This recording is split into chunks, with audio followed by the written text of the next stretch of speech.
Sacha. Bonjour Cécile. Alors Sacha, tu es cofondateur de plusieurs startups. Oui. Et l'idée aujourd'hui, c'est d'avoir ton point de vue sur les ressources humaines. Parce que les DRH, on le voit, ils ont plein de projets à mener, ils sont dans la transformation numérique, mais ils sont un peu débordés. Qu'est-ce que tu constates? Oui, ils sont un peu débordés, ils ont beaucoup de choses à faire et parfois ils oublient souvent de faire une des choses qui pourtant est cruciale dans leur métier aujourd'hui, c'est de communiquer. Il y a un gros déficit de communication au niveau des départements des ressources humaines et les collaborateurs doivent recevoir l'information, la recevoir au bon format, au bon moment et de manière personnalisée.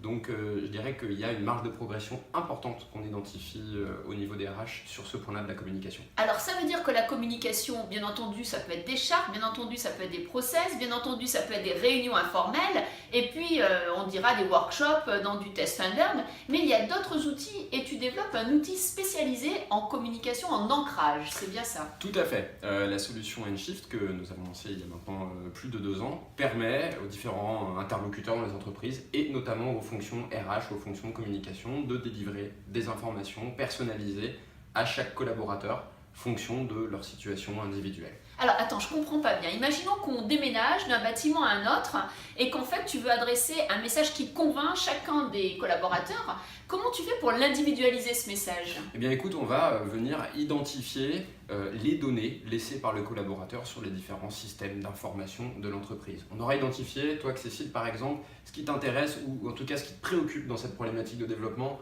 c'est ta place de parking ou la proximité du nouveau lieu avec la station de métro parce que tu seras allé sur l'intranet regarder telle ou telle information sur telle ou telle thématique. Eh bien, Nshift va permettre d'identifier ça et en automatisation de t'apporter des éléments de réponse Mais à toi. est-ce que c'est pas un peu intrusif quand même? J'aime pas tellement vu moi qu'une machine regarde mes données consultées quand même. Alors la machine, tout est anonymisé dans Nshift, d'accord. donc à aucun moment le manager de l'organisation et quiconque utilise la plateforme ne saura que c'est Cécile qui est intéressée par telle ou telle thématique.